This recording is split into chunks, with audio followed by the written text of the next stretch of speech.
The last time he was here, the legislative calendar was filled with proposals and ideas. And now that we've had a week to digest exactly what the General Assembly has gone through, we've invited Governor Jack Markell back to First this week. Thank you so much for being here. My pleasure. And so, Governor, if you were to sort of pick one accomplishment of the past session, what would it be? Well, I think it's actually it's a package. And from the beginning, we've always felt that there's not one single silver bullet, but that what we have to do is stay focused on the key priorities. Improving the economic climate in Delaware so we put more people back to work, continuing to improve our schools, and making sure that we govern responsibly, transparently, and be a good steward of taxpayers' money. And I think that's exactly what we've done. Now, you made the point that we are a long way away from 2009. Are you confident that we can't get back into an economic hole like that again? Well, I think we've made tremendous progress, and at the same time, we have to recognize that there are huge forces at play that we don't control, and that includes what's going on in Europe, it includes what's going on in China, it includes potential slowdowns in other parts of the world. And so that's the world that we live in, and our issue is we can't just sit back and wait for things to get better. We've got to be very opportunistic and be essentially relentless in making sure we're doing everything we can to make sure the Delaware economy is as strong as it can possibly be. One of the points you made in January, I think it was mentioned in the State of the State, was getting a control on healthcare costs long term. How did that turn out? Were you satisfied with? We've got a long way to go, and I knew that we would. I mean, that was not something that we were going to accomplish in 6 months. It's not something that we're going to accomplish in a year, because it's really about the transformation of a system. We really have to move away from what is a sick care system where providers get paid based on how many procedures they do, to a healthcare system where people get rewarded for keeping people healthy. We're a long way from that, and that's not just Delaware, that's the country generally. It's really important because the rate of healthcare spending growth is just not sustainable. Well, we decided to have some viewers weigh in, and I'm sure Okay. you won't be surprised because many had questions about health care. Here is Carlo Boda of Cafe Verde in Wilmington. Why, when we try to have the health care close to the European style, like they sort of have in Massachusetts, that was done by Romney, maybe we can have a combination of Romney-Obama health care so it please everybody else?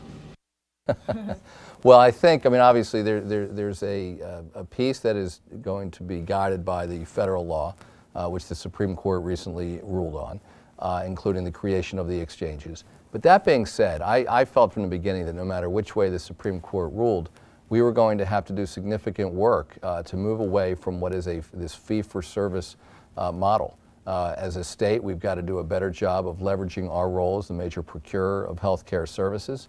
And so I think we're not even yet close to the ultimate answer. We've got just really significant work still to do.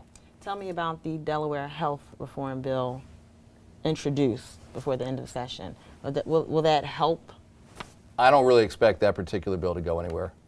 And so I think that being said, I'm encouraged because both the Healthcare Association, which is the hospitals, as well as the Medical Society, which is the doctors, have their own pilot programs in this arena of rewarding quality.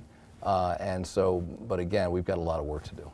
Let's talk a little bit about the economy. This spring we saw some activity really getting going on the University of Delaware Star campus with Bloom Energy getting the very beginnings of their factory started under Right. construction, which sort of leads to the other big economic and job creator, hopefully in the state, Fisker.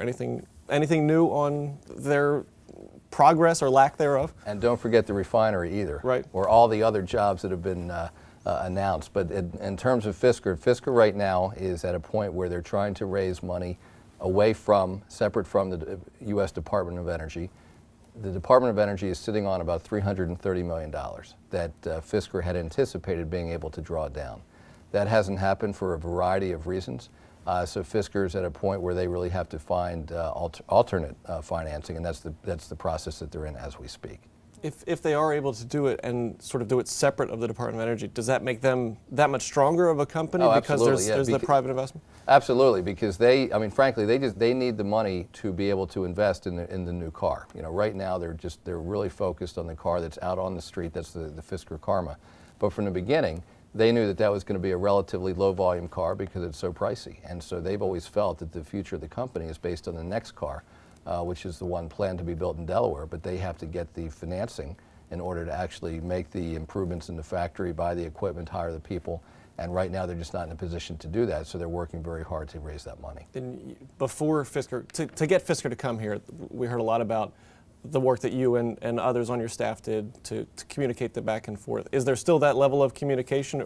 Yes, there's a very high level of communication, as there is, frankly, with all these companies. I mean, companies more than ever have choices about where they're going to locate. We're literally in a global war for jobs. There are 3 billion people in the world looking for jobs. There are 1.2 billion jobs available. These are not my figures. These are from the CEO of Gallup, who just wrote a book about this. So we're in this global war for jobs, which really means we're in a global war for talent, because the jobs will go where the talent is.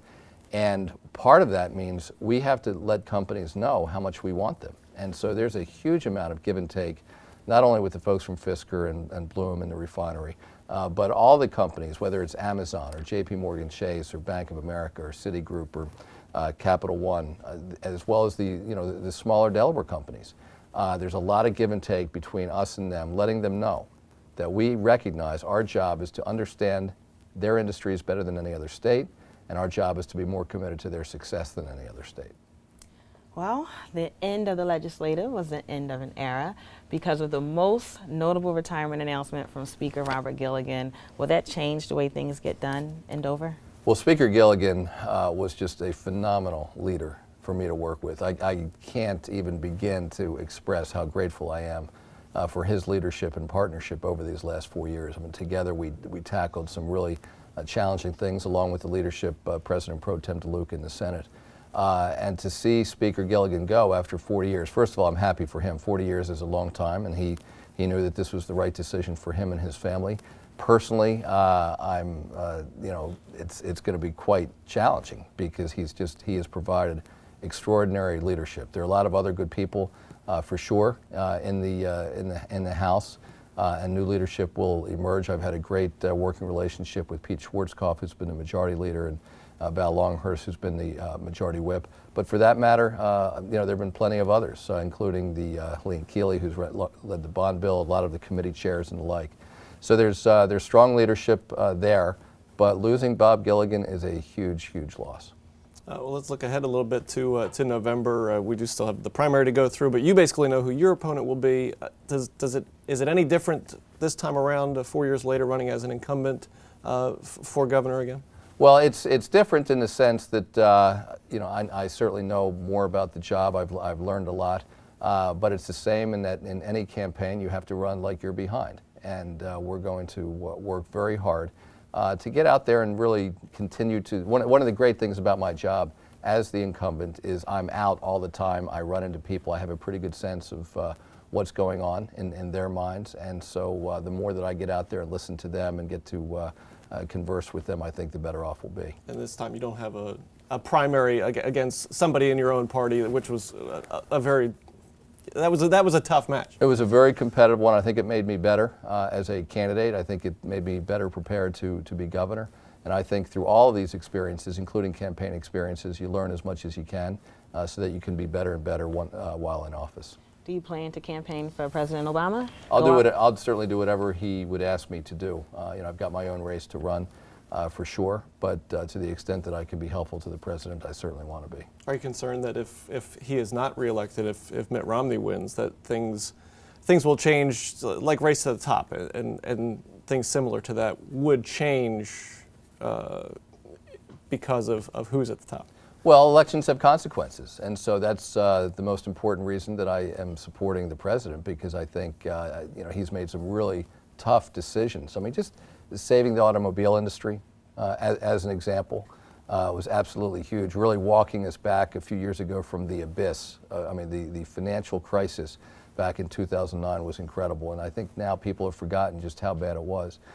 So elections certainly have consequences, and that's why I would certainly do anything that I can to be supportive of him. Well, last question. Have you been bike riding lately? Well, I went with Mark a few weeks ago. I've been out a couple times since, and my wife and I actually went out the same place that Mark and I went. I just thought it was so beautiful down there on Route 9, not far from Port Penn. And she was much better company, right? She was certainly much better company, but we had a really nice time, and I look forward to getting out more. It's certainly been challenging with the legislature in session, and as the campaign kicks in. But I do look forward to getting out. I love getting out and riding. We actually had a very nice ride. Okay, so he kept up with you. Oh, he did. We were. I listened to it afterwards. I'd have to say we were both huffing and puffing more than we should have been. Okay, so you're off the hook. Delaware Governor Jack Markell, thank you so much for being here.